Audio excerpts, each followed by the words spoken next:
ہمارے اکثر دانشور امت مسلمہ کے تصور کا مذاق اڑاتے ہیں۔ ان کا خیال ہے کہ آج کے دور میں امت نامی کوئی چیز اس دنیا میں کہیں نہیں پائی جاتی، لیکن اس میں کیا شک ہے کہ ترکی کے صدر رجب طیب اردوغان نے پاکستان کی پارلیمنٹ کے مشترکہ اجلاس سے خطاب کرتے ہوئے امت کے تصور کو پوری طرح زندہ کر دیا ہے۔ انہوں نے کہا کہ ہمارے لیے کشمیر کی وہی حیثیت ہے جو پاکستان کے لیے ہے۔ انہوں نے کہا کہ پاکستان ہمارا دوسرا گھر ہے۔ انہوں نے کہا کہ ہمارے تعلقات مفادات پر نہیں بلکہ عشق و محبت پر مبنی ہیں۔ ترکی کے رہنما نے کہا کہ پاکستان کا دکھ بھی ہمارا ہے، خوشی بھی ہماری ہے اور کامیابی بھی ہماری ہے۔ انہوں نے اعلان کیا کہ ہم کشمیر پر اپنے موقف سے پیچھے نہیں ہٹیں گے اور FATF کے فورم پر پاکستان کا بھرپور ساتھ دیں گے۔ یہی نہیں بلکہ ترک صدر نے قومی ریاست کے تصور پر حملہ کرتے ہوئے کہا کہ سرحدیں اور فاصلے مسلمانوں کے درمیان دیوار نہیں بن سکتے۔ انہوں نے کہا کہ مسلمان بھائیوں پر مظالم کے خلاف ان کا ساتھ دینا ہم سب پر فرض ہے۔ طیب اردوغان نے کہا کہ ہم پاک ترک تجارت کو $5 ارب سالانہ کی سطح تک لے جائیں گے۔ ترک صدر گزشتہ 10 سال میں پاکستان کے 9 دورے کر چکے ہیں۔ پاکستان میں زلزلہ آیا تو ترکی نے پاکستان کی بھرپور مدد کی۔ پاکستان میں سیلاب آیا تو ترکی پاکستان کی مدد کو آیا۔ رجب طیب اردوغان صرف پاکستان کے لیے گرم جوش نہیں ہے، وہ مصر کی اسلامی تحریک اخوان المسلمون اور فلسطین کی اسلامی تحریک حماس کے لیے بھی بھرپور آواز اٹھا چکے ہیں۔ انہوں نے مصر میں جنرل سیسی کے مظالم کے بعد اخوان کے رہنماؤں کو ترکی میں پناہ دی ہے۔ انہوں نے بنگلہ دیش میں جماعت اسلامی کے رہنماؤں اور کارکنوں پر ظلم و جبر کے خلاف آواز بلند کی۔ انہوں نے روہنگیا مسلمانوں کو بھی تنہا نہیں چھوڑا۔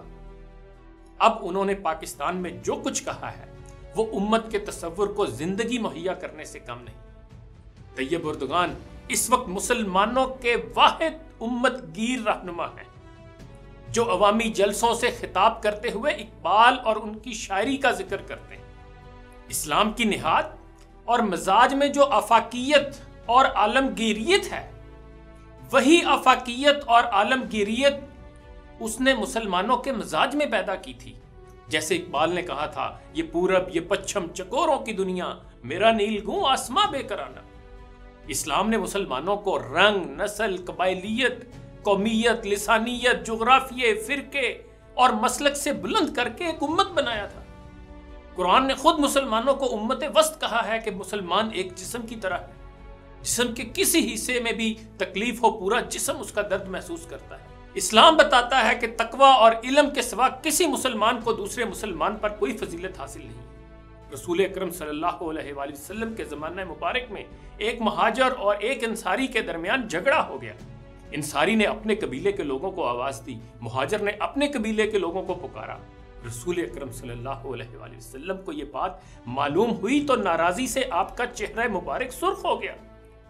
آپ صلی اللہ علیہ وآلہ وسلم نے جو کچھ کہا اس کا مطلب یہ تھا کہ میں نے تمہیں جن گھڑوں سے نکالا تھا تم پھر انہی گھڑوں میں گرنا چاہتے ہو۔ اس تناظر میں دیکھا جائے تو مسلمان امت کے سمندر کی ویل فش تھے، مگر مسلم دنیا کے حکمرانوں نے انہیں قوم، جغرافیہ، نسل، زبان، ذات پات، برادری، قبیلے، فرقے اور مسلک کے تعصبات میں مبتلا کر کے انہیں کنویں کا مینڈک بنا دیا۔ مسلمان جہاں کہیں گئے وہاں انہوں نے صرف حکومت اور سلطنتیں پیدا نہیں کی بلکہ ایک تہذیبی تجربہ بھی خلق کر کے دکھایا۔ مسلمانوں نے اسپین کا وسیع علاقہ فتح کیا اور مسلم اسپین کا تہذیبی تجربہ خلق کیا۔ مسلمانوں نے بر صغیر فتح کیا اور ہند اسلامی تہذیب کا تجربہ وجود میں آیا۔ ان تجربوں کا اظہار مقامی تھا لیکن ان کی روح آفاقی تھی۔ یہ امت کا تصور تھا جس نے محمد بن قاسم کو سندھ کی مظلوم مسلمان خواتین کی مدد کے لیے سندھ آنے پر مائل کیا۔ یہ امت کا تصور تھا جس کے تحت قائد اعظم نے کہا تھا کہ اگر ہمیں فلسطینیوں کی مدد کے لیے تشدد اختیار کرنا پڑا تو کریں گے۔ یہ امت کا تصور تھا جس کے تحت 2 قومی نظریہ وضع ہوا اور قیام پاکستان ممکن ہوا۔ یہ امت کا تصور تھا جس کے تحت اسلامی کانفرنس کی تنظیم وجود میں آئی۔ یہ امت کا تصور تھا جس کے تحت افغانستان میں جہاد گلوبلائزڈ ہوا. یہ امت کا تصور ہے جس کے تحت طیب اردوغان نے کہا ہے کہ پاک ترک تعلقات مفادات پر نہیں عشق و محبت پر مبنی ہے. یہ امت کا تصور ہے جس کے تحت ترک صدر نے کہا کہ سرحدیں اور فاصلے مسلمانوں کو ایک دوسرے سے الگ نہیں کر سکتے.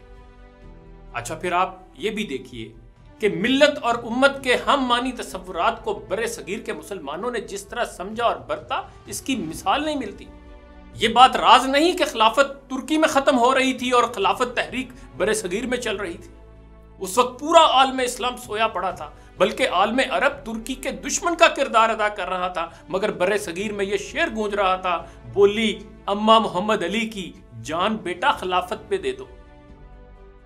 بر صغیر کے مسلمانوں نے خلافت کے تحفظ کے لیے صرف تحریک نہیں چلائی اور صرف نعرے نہیں لگائے، بلکہ انہوں نے ترکی کے لیے خطیر رقم بھی جمع کی.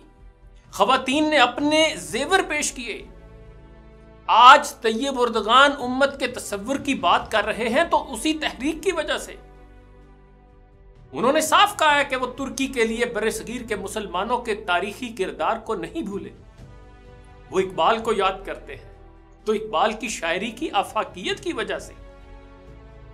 اقبال کا ذہنی کلچر وہی تھا جو خلافت تحریک برپا کرنے والوں کا تھا.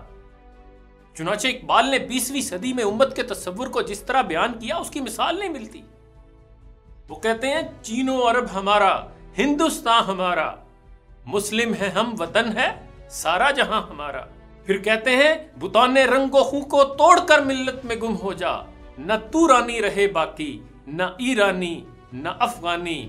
اور کہتے ہیں یہ ہندی وہ خراسانی، یہ افغانی وہ تو رانی، تو اے شرمندہ ساحل اچھل کر بے قرار ہو جا. اور پھر کہتے ہیں کہ منفعت ایک ہے اس قوم کی، نقصان بھی ایک ہی سب کا نبی، دین بھی ایمان بھی ایک، حرم پاک بھی اللہ بھی قرآن بھی ایک. کچھ بڑی بات تھی ہوتے جو مسلمان بھی ایک. اور آخری شعر سنیے کہ عطا مومن کو پھر درگاہ حق سے ہونے والا ہے، شکوہ ترکمانی ذہن ہندی نطق عربی.